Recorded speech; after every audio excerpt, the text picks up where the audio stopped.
Semangat pagi, namo Sang Hyang Budaya, namo budaya. Soti Hotu. Ya, gembira kita bisa melaksanakan kebaktian secara offline. Tetapi saya mohon maaf kepada panitia, tadi saya minum 2 kali, membuka masker sebentar ya, tapi saya tahan nafas. Ya, karena saya salah satu penyintas COVID, dan kena COVID itu sungguh tidak mengenakan. Kalau yang lain bilang, Omikron cuma seminggu, saya dirawat di rumah sakit 3 hari, total 15 hari untuk pemulihan, karena saya ada komorbid ya. Nah, tentunya ini juga saya izin kalau mungkin pembicara lain membuka masker, saya tetap menggunakan masker. Kenapa? Karena bukan saya khawatir tertular, saya khawatir juga menularkan. Karena sekarang sudah banyak kegiatan meeting secara offline, saya bertemu dengan banyak orang, dan hebatnya mereka semua membuka masker, walaupun saya berusaha tidak membuka masker, bukan terkena, tetap saya jaga. Nah, pagi hari ini, mungkin ada yang bertanya-tanya, Romo Kresno mau membawakan apa ya melangkah di bumi? Apakah selama ini kita tidak melangkah di bumi? Nah, sebetulnya di bulan Juni, Juli ini adalah periode, ada yang tahu Hari Raya Umat Buddha? Asada. Bagi yang belum merayakan atau belum yang mungkin terlewatkan Asada, ini sebetulnya salah satu yang men-trigger kenapa saya membawakan topik ini, melangkah di bumi. Ada yang tahu ini peristiwa apa? Apa? Bukan. Ada yang tahu? Atau ada yang pernah mendengar kisahnya?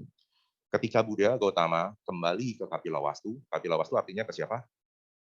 Ke tanah kelahirannya, kepada ingin kembali ke kerajaan, dan beliau terbang setinggi kurang lebih 50 meter, karena dikatakan berdasarkan suta itu setinggi tembok benteng kota, dan kemudian beliau setelah terbang berhenti, jadi beliau punya kayak helikopter ya, bisa berhenti di udara, dan dari atas tubuh beliau mengeluarkan api, dan tubuh bagian bawahnya mengeluarkan air.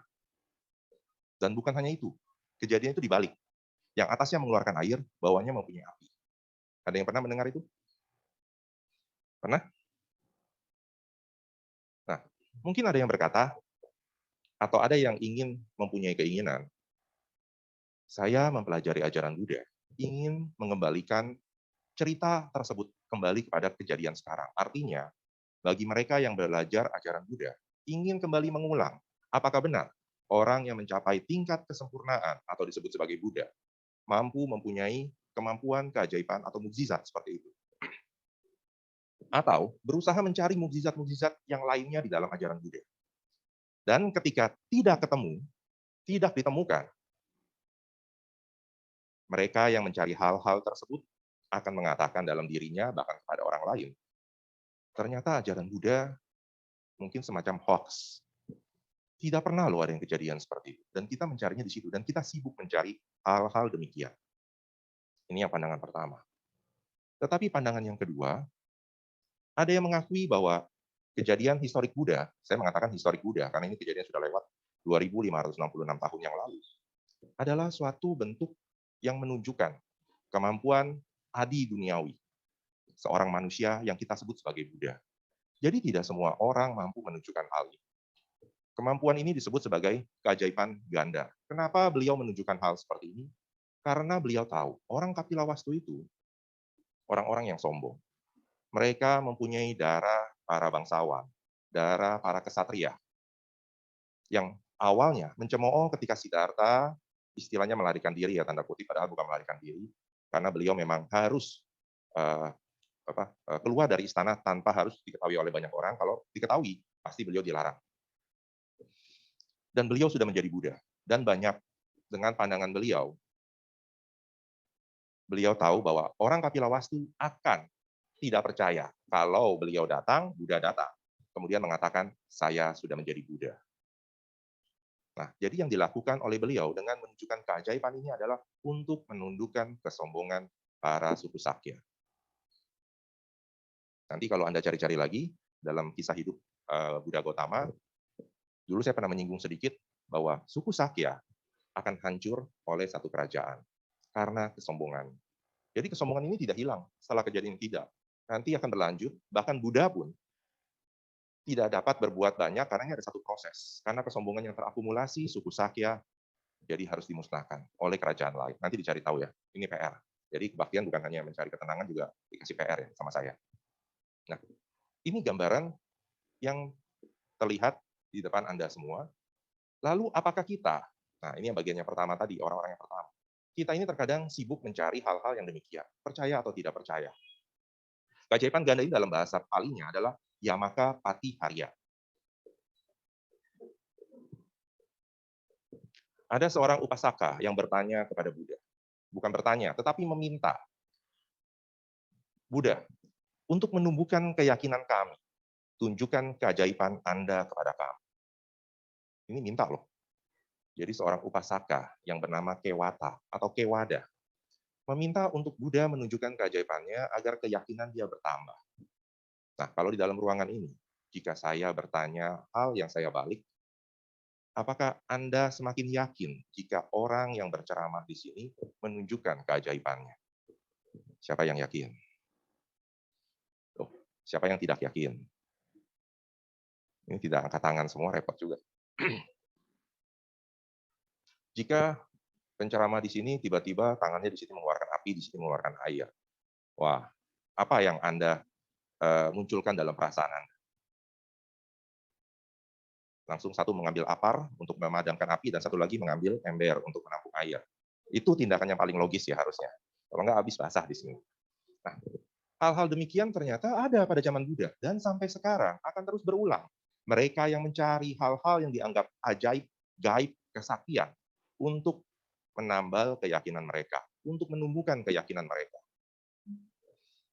3 kali Kewada, upasaka Kewada meminta kepada Buddha. Buddha, tunjukkan, Buddha, tunjukkan, Buddha, tunjukkan. Biasa kalau Buddha diminta 3 kali, maka Buddha akan menunjukkan atau tidak? Tidak, jangan dia dong.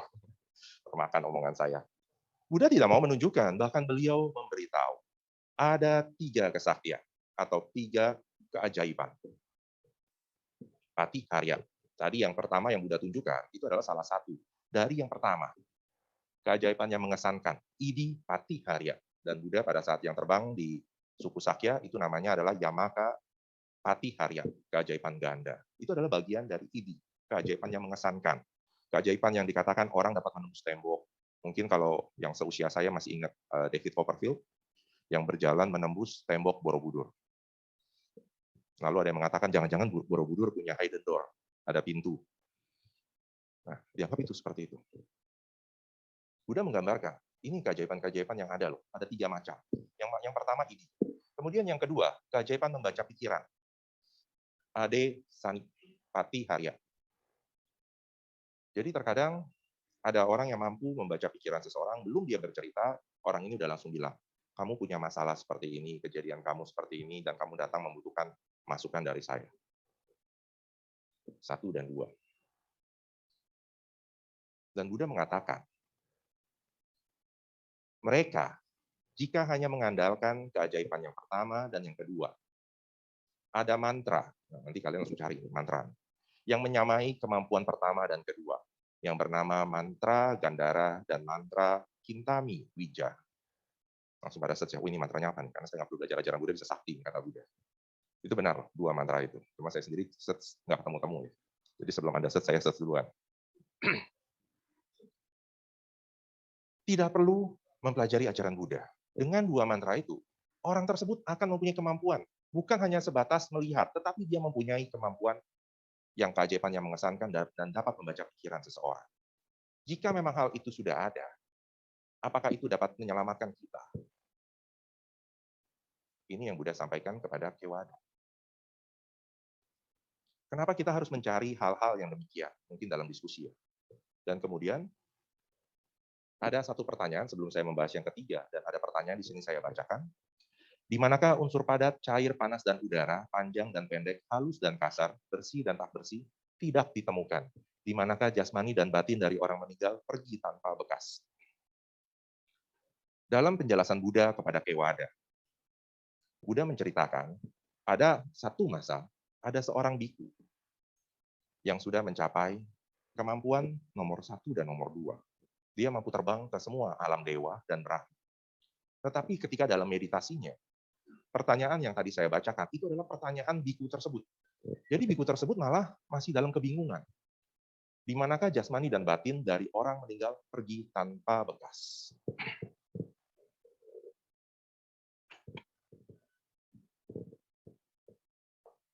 Dan dalam pencariannya, biku ini biku ya, Bante, pergi ke alam dewa yang pertama, Catur Maharajika.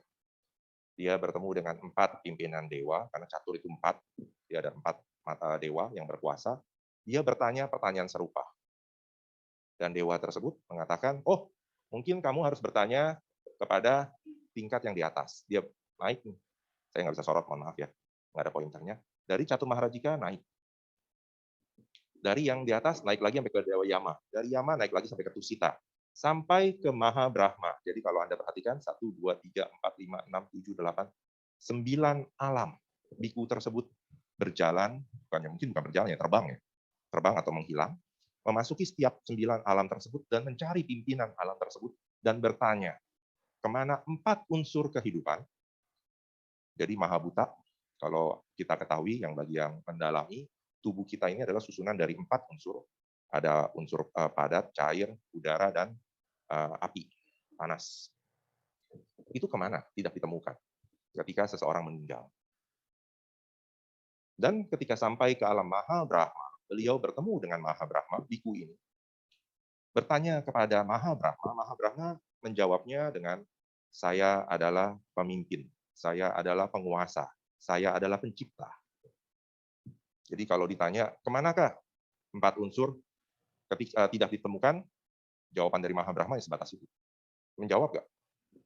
Enggak kan? Karena dia mengatakan dia mengklaim dirinya, tetapi bukan jawaban. Ditanya kedua kali, jawabannya masih sama. Ditanya ketiga kali, jawabannya masih sama. Dan akhirnya Maha Brahma mungkin ini di suta sih tidak disebutkan, narik biku tersebut, lu jangan nanya yang susah-susah gitu. Mungkin seperti itu ya. Dan ketika beliau menarik lagi biku tersebut keluar, karena dihadiri oleh para Brahma yang lain, hai biku, engkau mempunyai seorang guru, seorang Buddha. Kenapa engkau tidak menanyakan kepada beliau, dan kenapa menanyakannya kepada kami? Jawabannya sebatas itu. Dan akhirnya biku tersebut dari alam Maha Brahma kembali ke bumi dan bertemu dengan Buddha. Di dalam suta memang tidak disebutkan pada masa Buddha siapa. Tetapi Buddha Gotama hanya menceritakan sekelumit kisah tersebut kepada Upasaka Kewani. Jadi hal yang bisa kita lihat, ternyata terkadang kita mencari, dan ternyata jawabannya ada di dekat kita, di dalam. Kalau di sini sebutkan di bumi. Jadi terkadang kita mencari hal-hal yang spektakuler di luar diri kita untuk dapat menyelamatkan kehidupan kita di bumi ini. Ternyata tidak sesulit itu. Kalau kita mau kembali mengingat kenapa kita bisa berada, atau bukannya mengingat, kalau mengingat mungkin nggak ada yang ingat, tetapi menyadari bahwa kita adalah makhluk yang beruntung, yang dapat menginjakan kaki di bumi. Kalau yang nonton film Susana, kakinya nggak menginjak bumi kan? Berapa senti itu kalau dilihat. Nah, ini kita termasuk beruntung. Dan kita terkadang melupakan keajaiban pada diri kita. Mukjizat yang kita miliki. Tetapi kita mencari mukjizat yang di luar. Sama seperti biku tadi. Mencari sampai ke alam Maha Brahma. Dia tidak mengakui kemampuan dirinya. Padahal dengan dia bisa memasuki alam tersebut, kemampuan yang pertama, keajaiban yang mengesankan dia miliki. Mungkin yang kedua kurang. Dan apakah ini dapat menyelamatkan biku tersebut? Ternyata belum. Dan di satu cerita-cerita lain, kalau ditanya, apakah dengan 2 hal yang tadi kemampuan dari 3 patihariya, yang pertama dan yang kedua, ini akan sangat bermanfaat bagi diri kita, terkadang tidak dapat digunakan. Kepada siapa? Contohnya beliau dan beliau, kiri dan kanan, Sariputta dan Monggala. Saya mengambil kisah adalah ketika yang Arya Sariputta akan meninggal. Beliau mempunyai keajaiban yang kedua, yang dapat membaca pikiran orang lain. Tetapi apakah ada yang pernah ingat? Ketika yang Arya Sariputta akan menghembuskan nafas yang terakhir, dia meminta izin kepada Buddha untuk kembali ke rumah ibunya, kembali ke rumah orang tuanya. Dan di sana, ibunya hanya melihat anaknya ini dihormati oleh orang banyak, tetapi tidak diakui pencapaian spiritual. Anda bayangkan. Sampai ada 3 kali kejadian yang membuat ibunya baru percaya. Ada yang tahu keajaiban apa? Bukan keajaiban ya, 3 kejadian. Karena ini sebetulnya bukan keajaiban. Ada yang tahu? Nanti kalau saya beritahu, tetap Anda mencari tahu ya, supaya melengkapi ceritanya, karena saya ceritanya hanya singkat. 3 kejadian tersebut adalah ketika kamar dari Sariputa, itu yang pertama mengeluarkan cahaya terang. Terang benderang, karena di malam hari ya. Seperti orang banyak menyalakan pelita. Cahaya yang kedua di malam berikutnya, lebih terang lagi. Dan pada hari yang ketiga, kamar dari Sariputa, itu seperti siang hari sekelilingnya. Terang benderang. Jadi ibunya tuh yang pertama bertanya kepada Sariputa, kenapa cahaya kok terang di kamarnya? Kedua sampai ketiga. Dan dikisahkan, Sariputa mengatakan, para dewa datang untuk memberikan penghormatan terakhir kepada beliau. Nah, disitulah baru ibunya mempunyai kepercayaan anaknya sudah mencapai tingkat pencerahan. Bayangkan, padahal Sariputa mempunyai keajaiban yang kedua, yang dapat membaca pikiran. Tapi ternyata beliau tidak dapat menggunakan kesaktian itu kepada ibunya. Dan kisah pada Monggalana Tera. Ada yang tahu kisah terakhir hidupnya? Ketika banyak yang ada yang mengatakan tubuhnya dicincang, mungkin istilah sekarang mutilisasi, dibacok, dicop. Wah, serem banget Romo. Itu kisah-kisah ya. Yang tubuhnya adalah beliau mempunyai karma yang demikian berat, bahkan kesaktiannya pun pada saat itu tidak dapat digunakan. Karena beliau mempunyai garuka kama yang berbuah pada saat beliau seorang Arya, seorang arahat. Karena pada masa kehidupannya beliau pernah mencelakai orang tuanya sendiri. Dan kesaktian yang pertama, Idi, Monggalana, Monggalikuta, yang dapat berubah dirinya menjadi seekor naga, yang beliau dapat mempunyai kemampuan Yamaka Patiharia, beliau mampu, seperti Buddha yang pertama. Tetapi tidak berkutik ketika kama harus berbuah. Jadi 2 kemampuan tadi dari 3, ternyata pada satu saat tidak akan berfungsi, tidak dapat menyelamatkan kita. Saya ulangi sebentar. Dan kembali di sini adalah yang ketiga, keajaiban ajaran. Anusaksoni Patiharya. Ini yang Buddha sampaikan kepada Upasaka Kewada. Yang Buddha sampaikan, mereka yang mempunyai kemampuan untuk bersyukur, kemudian melaksanakan sila ketika ada seorang Buddha pada masanya hadir, baik dari 5 sila sampai 227 sila.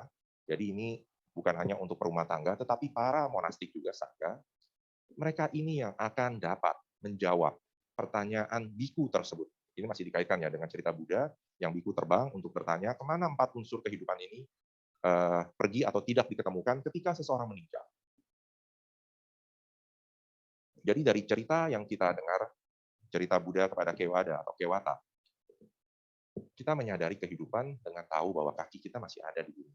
Jangan mencari sesuatu yang di luar. Jangan mencari sesuatu yang sifatnya, berpikir bahwa adi duniawi ini atau orang yang mempunyai kesaktian ini dapat membantu kita. Saya pernah membahas ini dengan beberapa rekan.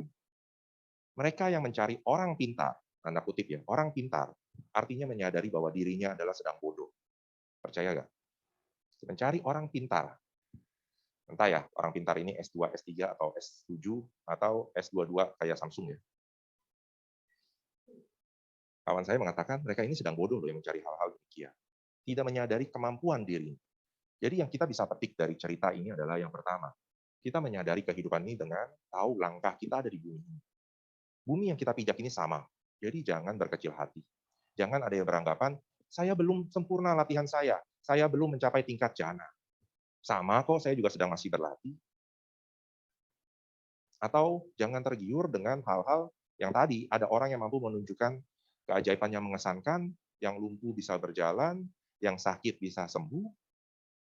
Saya dan kawan-kawan pernah sepakat, mereka yang mempunyai kemampuan seperti ini seharusnya dikaryakan di rumah sakit. Kan jadi biar orang sakit sembuh semua kan. Tapi kok enggak? Nah, hal-hal demikian yang Buddha sampaikan ada logika juga yang digunakan. Dan yang kedua, tadi yang saya sampaikan seperti yang Buddha ucapkan juga, latihlah sila, moralitas. 5 sila sampai sekian banyak sila. Hingga adanya Buddha. Jadi ada keberuntungan kita kalau bisa melatih sila hingga munculnya seorang Buddha. Ini akan sangat bermanfaat dan dapat membantu kita. Ini yang Buddha sampaikan, ini adalah keajaiban ajaran. Dan yang ketiga, kembangkan kebijaksanaan dengan mencapai tingkat jana-jana tadi. Jananya bukan hanya sebatas, karena ada yang mengatakan, Romo, saya berlatih meditasi supaya mendapatkan jana, sehingga saya mempunyai keajaiban yang mengesankan. Karena memang dengan jana, seseorang dapat menumbuhkan bakat. Salah satunya apa? Dibasota. Telinga dewa. Dia dapat mendengar apa yang tidak didengar oleh orang lain. Dibacaku. Mata dewa. Dia dapat melihat jauh, bisa berkilo-kilo atau mungkin ratusan kilo dia bisa lihat kejadian yang sedang terjadi. Tapi kembali, apakah dengan hal seperti ini seseorang terselamatkan? Seseorang mempunyai kebahagiaan? Sesaat iya. Wih, hebat loh.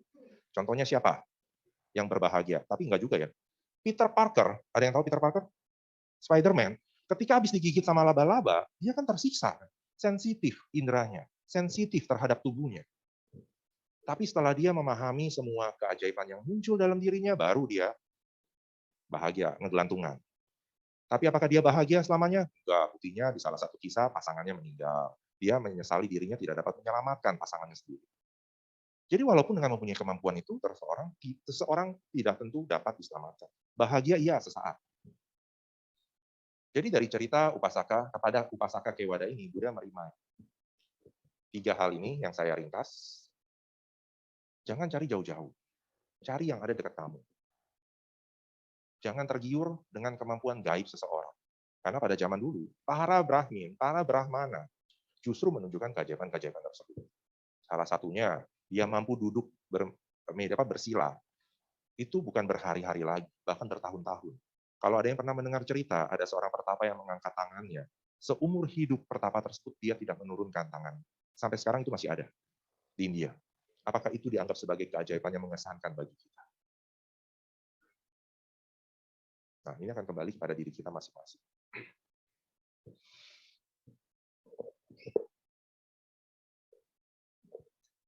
Dan di akhir cerita, Buddha setelah menceritakan kisah biku tersebut, dari pertanyaan biku tersebut kepada Upasaka Kewada, Buddha menjawab, kebijakan arahat yang tak tampak, yang tanpa akhir, yang dapat dicapai dari beberapa sisi. Disitulah unsur padat, air, panas dan udara, panjang dan pendek, kasar dan halus, bersih dan tak bersih, tidak ditemukan.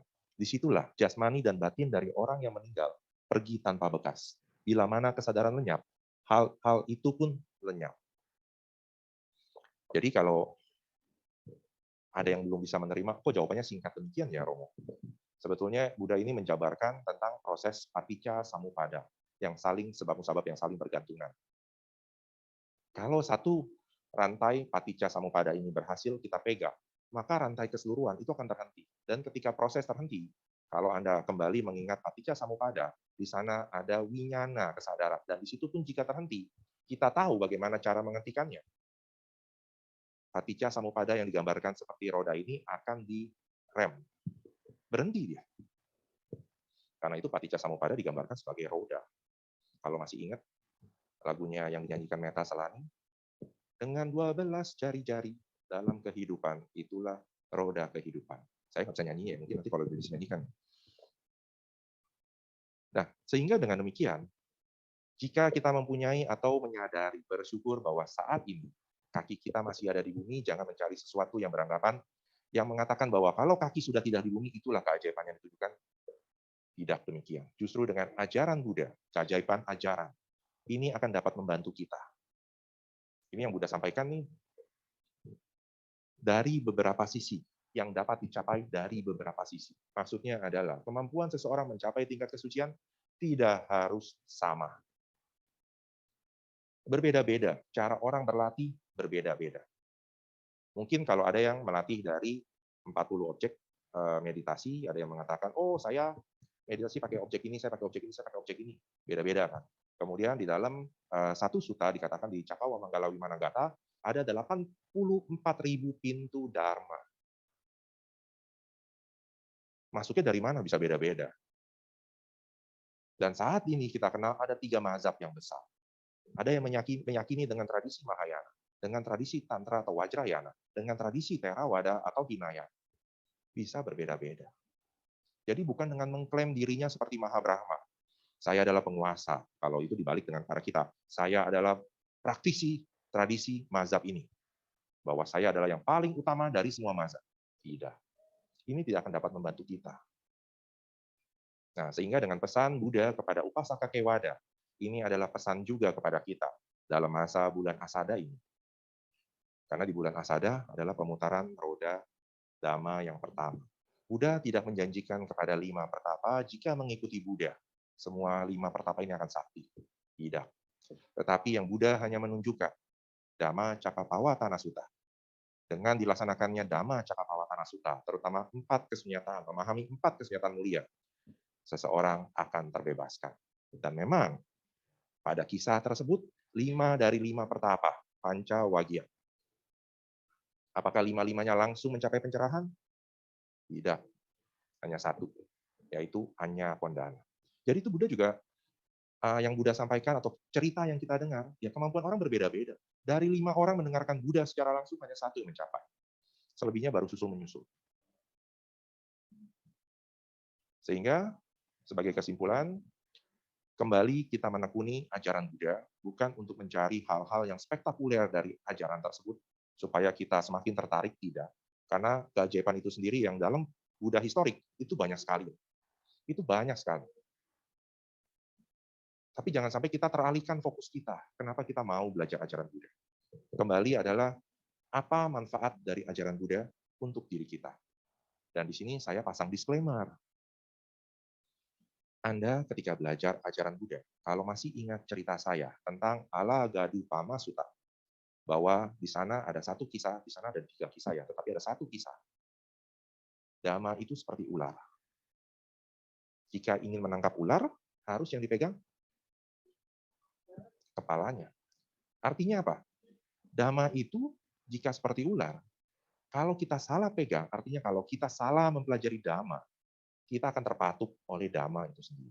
Karena ketidaktahuan kita. Nah, ini yang harus kita munculkan. Jangan semua yang di dalam sutta, kita telan semua. Hati-hati, makanya saya pasang disclaimer. Sutta itu bisa dibagi 2, menurut pandangan saya. Bukan menurut Buddha ya, tapi menurut pandangan saya. Untuk Garawasa dan untuk Pabajita. Maksudnya apa? Garawasa ini untuk rumah tangga seperti kita. Yang kedua untuk Pabajita, mereka yang hidup selibat dan meyakini latihan sila yang lebih banyak, para monastik sangga. Di sini siapa yang punya rencana untuk menjadi anggota sangga? Saya balik pertanyaannya. Yang tidak berencana menjadi anggota sangga. Cuma 1 orang loh, yang lainnya mau. 2 tuh, 3 di belakang. 4. Hanya 4 loh yang tidak mau. Berarti sisanya mau. Mau? Nah, oh ternyata ada nih. Mas Luki, Eko Luki? Mau, tidak mau? 50-50. Wah, ini ada rencana, boleh-boleh aja. Tapi yang menjadi anggota sangga, yang pertama, tolong dihitung usianya. Jangan karena saya ketemu di Padang waktu ketika saya memberikan training, bukan training ya, pelatihan, ada seorang ibu-ibu yang mau menjadi anggota sangga. Usianya sudah 65. Ngotot sekali. Bagaimana syarat-syaratnya? Nanya ke saya. Saya bilang syaratnya saya tahu, tapi menurut saya ibu ini tidak pantas. Karena hanya ingin mencari perlindungan. Ada yang mau merawat beliau di dalam sangga. Karena usia 65 tahun. Nah, ini yang tolong diperhatikan. Yang kedua, tidak mempunyai sakit tertentu komorbid. Karena berpikir bahwa sangga akan melindunginya. Jangan berpikir seperti itu. Dan yang ketiga, bukan tempat pelarian karena baru frustasi, diputusin pasangannya, mau jadi anggota sangga. Kan di TikTok ada tuh, 8 tahun pacaran ditinggal, pacarnya jadi anggota sangga. Wah, langsung dipasang di TikTok. Ada yang pernah? Saya ngelihat TikTok itu di Twitter, karena saya ikut satu account Buddhis garis lucu. Nah, dia yang pasang tuh. Ada yang nanya sih kepada beliau. Kalau ini gimana nih? Nah, jadi ini yang disclaimer yang perlu kita pegang. Jangan telan mentah-mentah setiap ajaran Buddha, oh ini ajaran Buddha, kita bisa pakai. Hati-hati. Ajaran Buddha bisa untuk perumah tangga, bisa untuk para samana, petapa. Kita ini siapa? Dengan menelan semua ajaran Buddha, tanpa kita cerna, tanpa kita ketahui tujuannya untuk apa, hal tersebut yang membuat Anda menjadi dilema. Saya kalau usaha ini boleh kaya atau enggak ya? Saya kalau usaha ini boleh apa tidak ya? Saya kalau begini ini melanggar karma atau tidak ya? Melanggar sila atau tidak? Pertanyaan itu sering muncul. Nah, Kewada Sutta diuraikan kepada seorang upasaka, seorang perumah tangga. Jadi bisa, ini boleh Anda telan. Boleh Anda kunyah, boleh Anda telan. Karena yang disampaikan Buddha ini adalah mengingatkan si Kewada. Jangan tertarik dengan sesuatu yang glamor. Kan kita beberapa waktu lalu tertarik dengan yang flexing. Orang yang menunjukkan, wah kita tertarik, wah dia hebat tuh. Naik pesawat jet pribadi, punya mobil banyak, punya motor gede, banyak. Rekening banknya sampai ditaruh di media sosial. Kita tertarik. Dan ternyata itu jebakan. Ini yang Buddha sampaikan juga kepada upasaka Kewada. Tapi dengan konteks yang berbeda. Demikian yang bisa saya sampaikan, semoga hal ini sangat bermanfaat bagi kita untuk mencerna setiap ajaran Buddha sehingga kita dapat memilah yang kita gunakan dalam keseharian kita. Ajaran Buddha ini harus kita gunakan dalam keseharian kita. Inilah cara yang paling tepat. Bukan hanya sebatas mendengar, sebatas membaca, kita diamkan bahwa saya sudah tahu. Tidak. Tetapi munculkan jawaban di dalam diri Anda, saya sudah praktekkan. Demikian dari saya, terima kasih. Namo Buddhaya.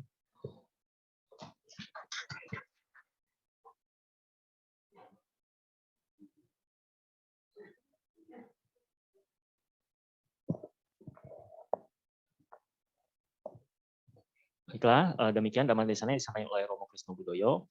Selanjutnya adalah sesi tanya jawab. Jadi ada 4 metode untuk tanya jawab ini. Yang ini pertama, bagi Bapak Ibu yang ada di Dhammasala ini, jika ada pertanyaan secara langsung, bisa angkat tangan nanti, kemudian akan dipersiapkan untuk maju ke depan dan menyampaikan pertanyaan langsung kepada Romo. Kemudian yang kedua adalah di depan kursi Bapak Ibu ada alat tulis ya, kertas ataupun pulpen, pensil. Itu nanti jika ada pertanyaan tulis bisa ditulis di sana.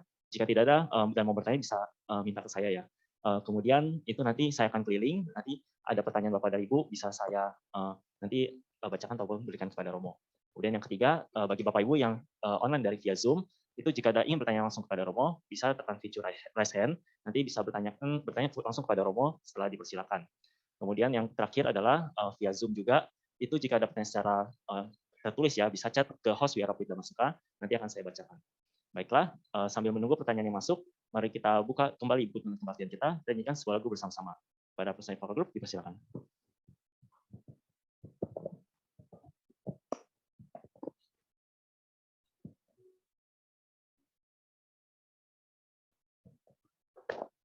Marilah kita kembali menyanyikan satu buah lagu yang berjudul Di Dalam Dhammamu pada halaman 95.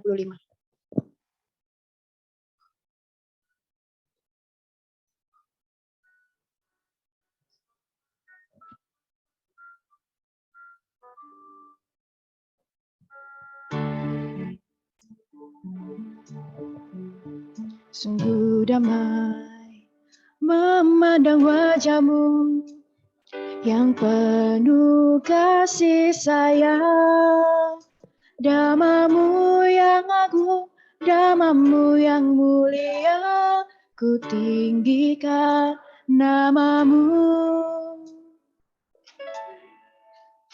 Kemuliaan di dalam Dhammamu, pelita kehidupan, ku yakinkan segalanya di setiap langkahku, jalan tengah menuju kenibanan. Terpujilah Dia yang sempurna, di dalamnya ku temukan kedamaian. Hanya Dia, hanya kepadanya yang dapat memberikan segala jawaban. Kemuliaan di dalam Dhammamu, pelita kehidupan, ku yakinkan segalanya di setiap langkahku, jalan tengah menuju kenibanan. Terpujilah Dia yang sempurna, di dalamnya ku temukan kedamaian. Hanya Dia, hanya kepadanya yang dapat memberikan segala jawaban. Pujilah Dia yang sempurna, di dalamnya ku temukan kedamaian. Hanya Dia, hanya kepadanya yang dapat memberikan segala jawaban. Terima kasih.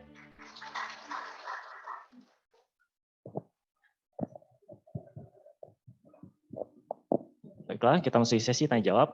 Apakah ada Bapak Ibu yang ingin bertanya secara langsung di dalam masalah ini? Kami persilahkan, angkat tangan saja. Baik, belum ada juga pertanyaan tertulis yang masuk. Dari Zoom juga belum ada ya. Dutiampi, apakah ada yang mau ingin bertanya secara langsung di dalam masalah ini? Tidak ada. Tatiampi, apakah ada yang ingin bertanya secara langsung di dalam masalah ini? Tidak ada, baik. Romo, boleh saya izin bertanya, Romo? Ya, terima kasih, Romo. Jadi saya sekiranya ada 2 pertanyaan, Romo ya. Jadi pertama saya itu ya, ketika Romo menyampaikan dhamma itu yang seumpama ular ya, saya jadi itu ya, memikirkan gitu. Ini soal penafsiran bagaimana kita mempelajari dhamma, Romo. Jadi misalnya kita membaca suta gitu kan, setiap orang kan punya penalaran masing-masing gitu kan, dan juga tingkat ibaratnya kebijaksanaan juga berbeda-beda gitu. Jadi misalkan seseorang membaca suta, mempelajari dhamma, kemudian misalnya tingkat kebijaksanaannya dia tidak tahu terukur sampai sudah seberapa dalam ataupun apakah penafsirannya benar-benar yang sesuai dengan kebenaran atau memang hanya penafsirannya sendiri gitu loh. Jadi bagaimana caranya supaya kita tahu penafsiran kita ini tuh sudah sesuai dengan kebenaran atau belum ketika kita mempelajari suatu dhamma ataupun suta gitu. Jadi apakah Romo ada tips gitu kan? Apa yang harus kita lakukan ketika kita mempelajari suatu dhamma ataupun kita membaca suta, mendengarkan ceramah juga gitu kan? Kita memastikan ini benar-benar ajaran yang dengan penafsiran yang sesuai dengan kebenaran, bukan penafsiran yang hanya dari pemikiran sendiri yang belum tentu benar gitu Romo. Yang pertama. Kemudian kedua Romo, saya soal kemampuan membaca pikiran. Apakah seperti yang Arya Sariputta gitu kan, itu yang mempunyai kemampuan membaca pikiran, bisa juga membaca pikiran seorang Buddha gitu. Jadi apakah pernah juga diceritakan apakah ada momen di mana yang Arya Sariputta bisa membaca pikiran sang Buddha, ataupun ada pengecualian punya kemampuan membaca pikiran kecuali Buddha gitu. Apakah ada demikian gitu Romo? Ya, itu saja, terima kasih Romo.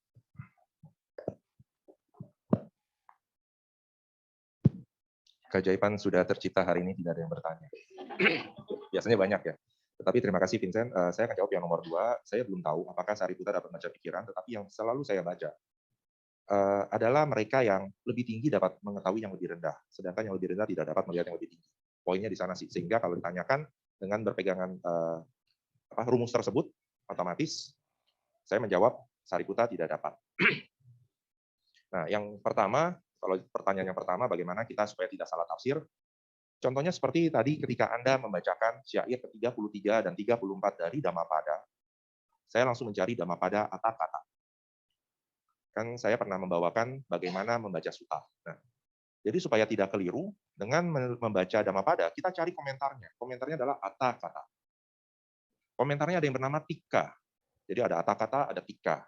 Nah, ini yang dicari. Dan memang bahasa Buddha ini sesuatu yang sifatnya terkadang akademik sekali.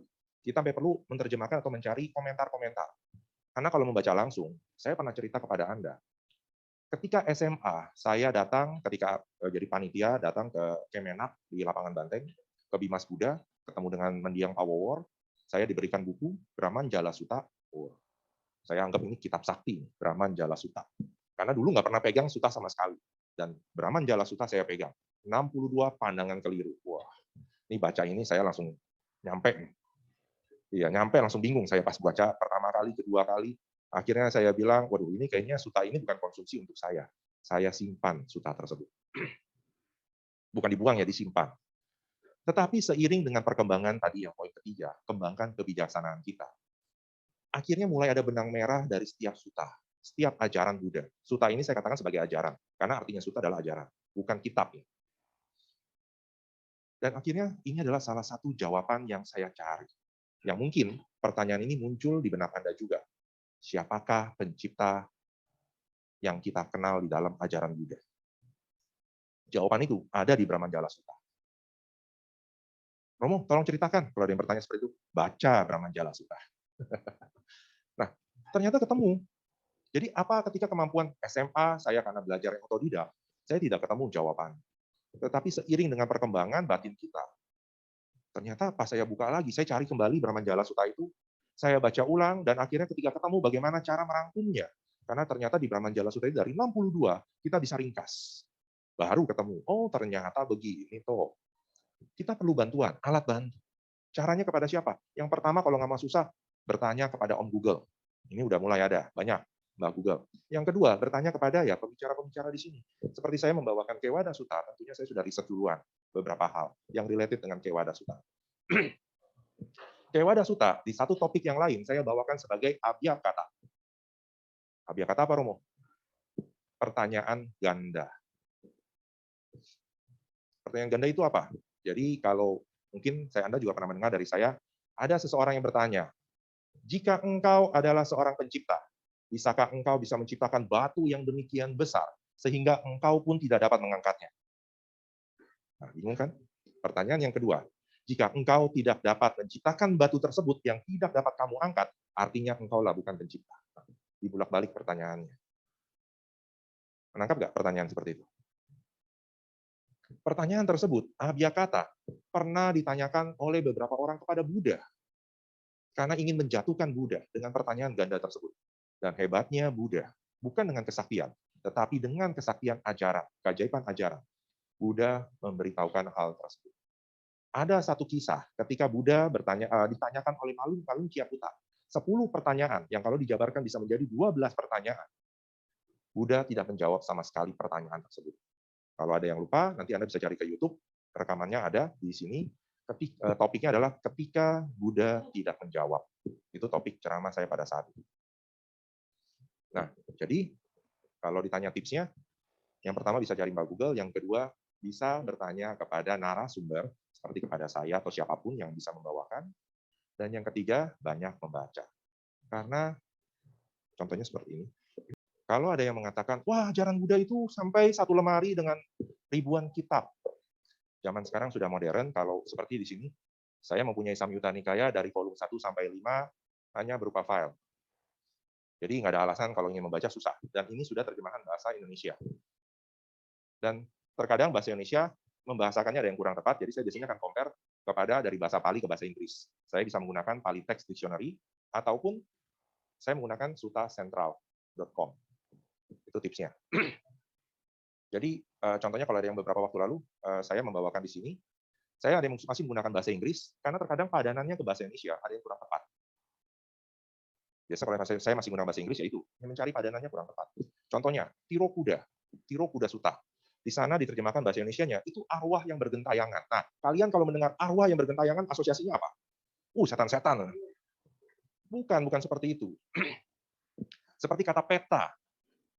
Diartikannya apa? Setan yang kelaparan. Padahal kalau kalian, Bapak, Ibu, sahabat Dhamma, membaca kembali Kamus Besar Bahasa Indonesia, antara setan, itu artinya apa sih? Antara setan, iblis, itu sesuatu yang mempunyai konotasi negatif. Apakah ingin para leluhur kita yang kebetulan terlahir ke alam peta, dikaitkan dengan hal-hal yang sifatnya negatif? Maksudnya negatif itu yang dapat merusak kepada kita atau mendatangkan keburukan bagi kita? Tentu tidak. Nah, jadi yang seperti ini yang tips triknya. Jadi kayak seperti tadi, kalau kembali ke mari, saya masukkan sumbernya, Kewada Sutta, Digha Nikaya, Sutta yang ke-11. Tetapi kalau ini yang berdasarkan Bhikkhu Bodhi, jadi Bhikkhu Bodhi ada konsensus bagaimana cara kita membaca Sutta, tetapi saya masukkan juga dengan konsensus Pali Text Society. Digha Nikaya, volume 1, buku yang pertama, halaman ke-261. Jadi kalau ada yang mencari, tinggal dicari sutanya, tinggal dicari halamannya. Cara mencari halamannya bukan dilihat halaman bawah, bukan. Tetapi kalau yang terjemahan bahasa Indonesia atau terjemahan bahasa Inggris, ya. Oh, keajaiban sudah terjadi sekarang. Ada pertanyaan oleh kertas. Terima kasih. Yang dicari adalah dengan tanda kurung berupa siku, bukan kurung elips ya, bukan, tetapi kurungnya siku. Itu cara bukan kurawal. Kurawal itu kan yang begini. Ini yang siku. Dan di situ ada halamannya. Jadi kalau sahabat Dhamma mau mencari Digha Nikaya volume 1 halaman ke-261 maka akan ketemu sutanya. Jadi seperti itu. Jadi sumber-sumbernya reliable. Anda pun bisa mencari, bisa cross check. Jadi kalau ada yang sepertinya cerita Romo ada yang kurang, silakan baca ulang. Silakan Anda bisa merefleksikan apa yang Anda dengar sekarang dengan yang Anda baca, kemudian nanti akan dipraktekkan seperti apa. Romo, apakah Dhamma itu bersifat kekal? Kalau ditanya kekal, kita akan sulit membuktikannya, karena kitanya sendiri tidak kekal. Tetapi kalau kita berkaca kepada pencapaian Siddhartha menjadi Buddha, Buddha itu bukan seorang inventor, bukan seorang penemu yang belum ada jadi ada. Tidak. Tetapi beliau tetap mengklaimnya. Jalan ini sudah ada, tapi tertutup. Dan beliau hanya membuka jalan yang kuno, yang tua ini. Jadi Buddha itu bukan seorang inventor ya, penemu. Tetapi beliau sudah ada, membuka kembali. Jadi kalau ditanya kekal, ya kita harus meyakini. Sesuai Dhammapada ayat 183, itulah ajaran para Buddha. Etang etang Buddha sasana. Etang Buddha sasana. Jadi dari semua Buddha yang kita kenal ada 28 Buddha. Siddhartha Gautama adalah Buddha yang ke-28. Ya, ajarannya itu intinya. Tetapi mungkin cara penyampaiannya berbeda-beda. Dan kalau melihat kisahnya dari Pertapa Sumedha, di sini tadi ada ya. Ini juga ada. Riwayat Agung Para Buddha. Nah, Anda juga boleh baca. Di situ ada 3 volume. Keluaran dari Ehipassiko Foundation. Buddha Wamsa. Wangsa para Buddha. Jadi diartikan kan jadi Buddha Wamsa. Wamsa itu wangsa. Wangsa itu keturunan. Jadi riwayat hidup para Buddha, ya itu diceritakan dari zamannya Buddha di Pankara ketika Sumedha bertekad. Tetapi akan diceritakan juga Tanhankara, Buddha pertama yang dikenal dalam satu masa kehidupan. Jadi dari 28 Buddha. Nah, sehingga kalau jawabannya sekarang, kalau ditanya Dhamma, Buddha Dhammanya, ya memang kekal. Tapi kita tidak bisa membuktikannya, karena kitanya yang tidak kekal. Jadi sulit kalau saya bilang kekal sekarang, nanti ada yang bertanya, Romo, bagaimana cara membuktikannya? Ini termasuk abiyakata, pertanyaan ganda. Tapi kalau saya menunjukkan satu proses dari 28 Buddha yang dikatakan kemunculan satu Buddha aja untuk beberapa kalpa baru muncul satu Buddha. Nah, Anda bisa bayangkan seberapa panjang proses tersebut. Karena ketidaktahuan kita, periode panjang proses ini kalau dikatakan kekal seperti itulah. Dan proses inilah yang menyebabkan Maha Brahma mengatakan dirinya kekal, immortal, tidak pernah mati. Karena kehidupannya panjang sekali. Tapi dia tidak tahu. Sampai Buddha menyadarkan, kehidupan seorang Mahabrahma juga akan ada akhirnya. Tapi karena terlalu panjang, ya kita sampai bosan. Bahkan di satu komentar yang dikatakan dalam satu proses kalpa kehidupan yang ketika Buddha, bukan Buddha, tetapi Ananda, lupa meminta Buddha untuk hidup selama satu kalpa. Karena Ananda terlalu sedih. Akhirnya Buddha sudah keluar statement, 3 bulan dari sekarang, saya akan mencapai Maha Parinibbana. Baru yang Ananda meminta 3 kali. Tapi permintaan tersebut tidak dapat diluluskan. Nah, yang dikatakan kehidupan satu kalpa seorang Buddha bisa hidup, bukan berarti satu kalpa ini yang lain sudah meninggal, karena pada masa itu kehidupan manusia paling panjang 120 tahun. Nah, itulah yang dikatakan bahwa Buddha meninggalkan usia 80 tahun. Buddha masih bisa 40 tahun lagi. Ini yang terlewatkan. Jadi satu kalpa ini bukan berarti Buddhanya immortal, tidak pernah mati, kitanya belajar mati-mati terus. Nah, ini kan artinya yang dikatakan Buddha nih jadinya kok bertentangan ya? Kok Buddhanya yang hidup, sayanya mati terus? Nah, bukan seperti itu. Tetapi yang ada komentar yang mengatakan satu kalpa ini adalah kehidupan pada masa itu. Pada masa itu India terutama 120 tahun. Bisakah 120 tahun meninggal? Karena Kapindika kalau tidak salah 120 tahun meninggal. Yang Hari Ananda kalau tidak salah juga dikatakan 120 tahun. Rata-rata 100 tahun lah usia kita. Manusia ya pada saat itu. Demikian jawabannya. Ada yang lain? Semoga keajaiban ini terjadi lagi. Tidak ada pertanyaan lain. Ada? Ya Romo, ini ada pertanyaan dari via Zoom. Oh, dari Zoom ada? Ya, saya bacakan ya Romo. Romo, selamat pagi, Namo Buddhaya. Mau tanya Romo, kemampuan seorang indigo dalam agama Buddha termasuk dalam golongan kemampuan apa ya? Indigo ini kalau dibilang termasuk mungkin yang pertama. Tetapi dia tidak bisa seperti tadi saya katakan. Yang Idi Patiharya, Idi ini kekuatan ada 5. Ada Diba, Diba Sota, Diba Caku, saya lupa apa lagi ya tadi. Ini 5 ini abinya. Jadi termasuk Diba, Diba Sota, Diba Caku, kemudian bisa terbang namanya abinya sendiri, bisa terbang. Tapi ada yang namanya Pubeni Wasanusatinyana, ini tidak termasuk, harusnya ini termasuk yang dia mampu mengingat kemampuan dia terlahir kapan. Ini termasuk yang keempat, Pubeni Wasa. Jadi dia dapat mengingat dia pernah dilahirkan di mana. Satu lagi saya lupa. Kalau ditanya indigo ini dia kemampuannya apa? Karena terkadang dia hanya punya satu, yaitu di Bacaku atau di Basota. Yang makanya banyak orang sering bertanya, sering ngajak, tolong liatin rumah saya dong, ada apa nih? Itu yang di Bacaku. Ataupun di Basota, dia dapat mendengar. Karena tidak terlihat, tapi dia dapat dengar. Kalau jawaban saya seperti itu. Tetapi realnya saya tidak tahu. Karena, sekali lagi, jangan sampai terjebak dengan kemampuan seperti itu. Seperti yang dulu saya pernah, tugas saya adalah melakukan survei ke tempat ibadah yang akan dijadikan sebagai cetia atau wihara dari majelis saya.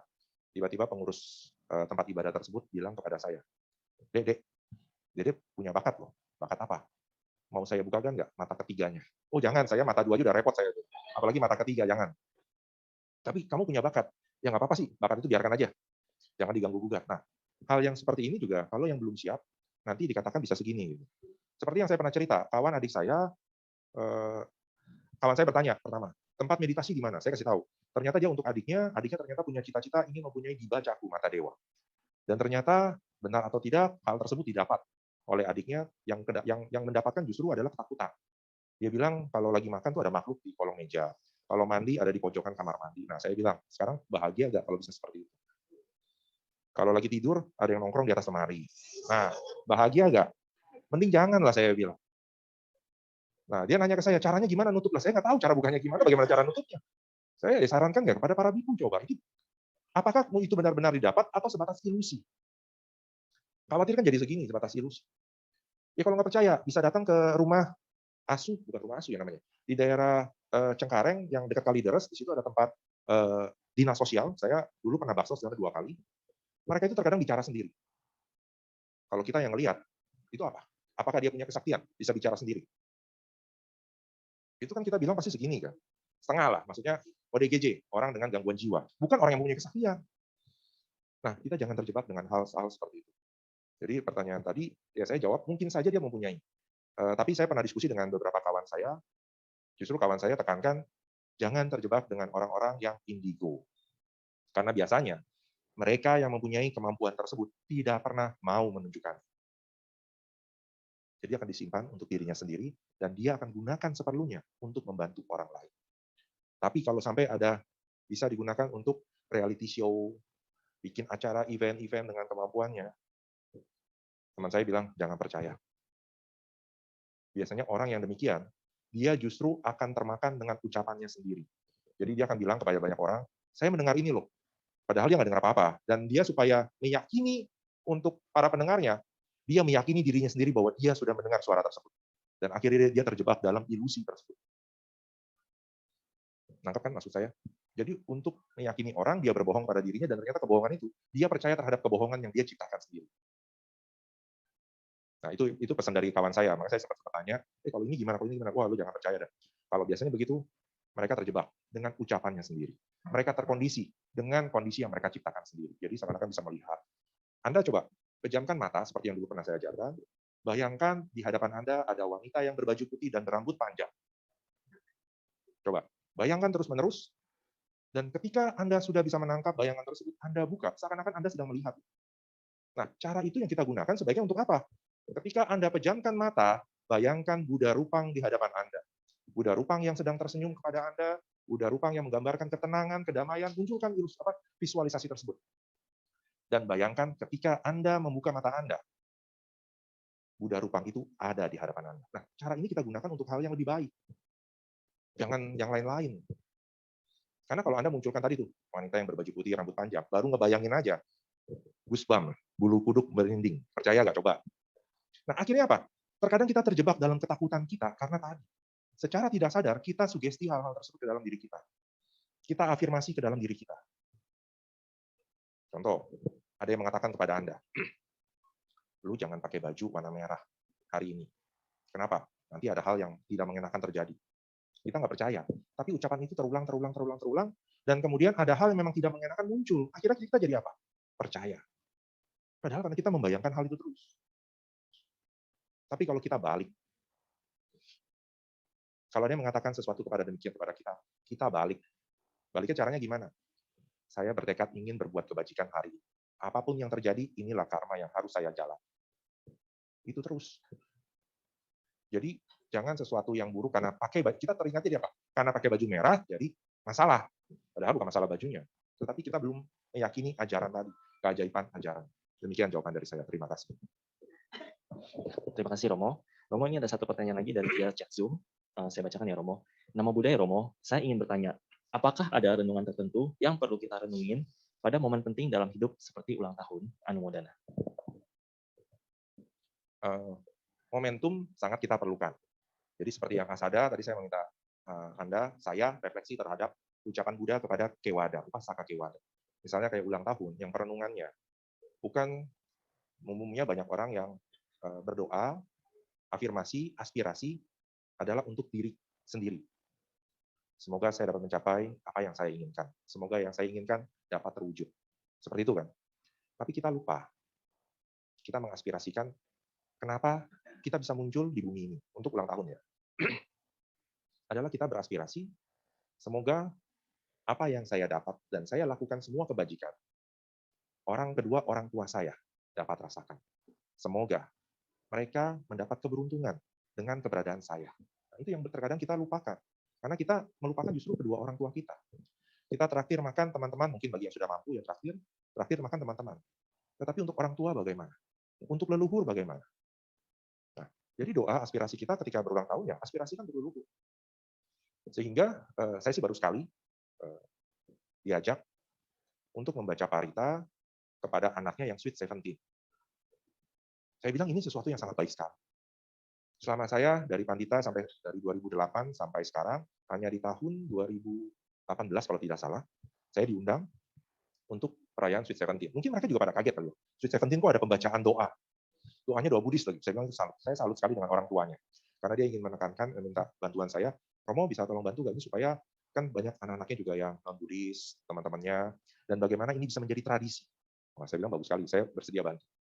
Ya, lumayan kan saya jadi muda lagi berkumpul dengan para ABG yang usia 17-18 gitu. Nah, tapi di situ ya saya menekankan untuk perenungan kepada orang tua. Perenungan beruntungnya kita sebagai manusia. Nah, ini yang penekanan-penekanan seperti itu. Momen-momen spesial ya nanti disesuaikan. Apa yang bisa membantu? Contoh, perenungan terhadap Waisak, manfaatnya untuk apa sih bagi kita? Nah, itu yang dimunculkan. Bukan hanya mengulang, ada 3 peristiwa. Udah tahu semua Romo. Nah, akhirnya apa? Karena terlalu sering kita dengar, tetapi kurang bermanfaat bagi kita, akhirnya kita abaikan. Namun momen tersebut sebaiknya kita gunakan apa yang bermanfaat dan kita munculkan dalam diri kita yang dapat membantu perkembangan kebijaksanaan bagi diri kita. Momen Asada, apalagi nanti momen Katina. 2 minggu lalu saya bertemu dengan sekelompok pandita. Kita ada namanya Pandita Samaya, jadi setiap 2 bulan sekali ada pertemuan dan di situ pandita juga harus mengakui kayak mereka jika melakukan kesalahan baik ringan, tengah atau berat, jadi mirip kayak sanggal. Dari pertemuan tersebut diharapkan pandita ini bukan sebagai berpikir bahwa hanya untuk dirinya sendiri, tetapi untuk melayani seperti apa. Dan Anda pun juga bisa. Jadi saya bilang iya, saya katakan bahwa upasaka pandita hanya label, tetapi bagi Anda yang sudah wisudi upasaka, upasika, Anda dan saya adalah sama. Yang membedakan apa? Hanya ini aja loh, baju. Ini yang saya gunakan sekarang adalah PDH namanya, pakaian dinas harian. Saya ada pin di sini, ini bukan berarti kalau Anda melihat saya, oh Romo Kristus sekarang jadi dokter ya, bukan. Baju putih-putih seperti ini PDH. Dan pin ini karena saya duduk di dalam kepengurusan majelis. Jadi kalau Anda melihat ada yang menggunakan baju ini tetapi tidak ada pin, dia hanya sebatas gelar pandita saja. Tapi kalau ada yang pin, berarti dia adalah seorang pengurus organisasi juga. Nah, hanya sebatas itu. Tapi latihannya apa? Sama. Kita sama. Saya masih megang 5, tapi saya ada tambahan 3 lagi untuk pandita itu doang. Dan 3 ini karena secara organisasi. Tidak umum. Kalau Anda cari pandita sila itu tidak umum. Di Indonesia yang dikenal pandita, di tempat lain tidak ada. Nah, demikian yang bisa saya sampaikan. Terima kasih.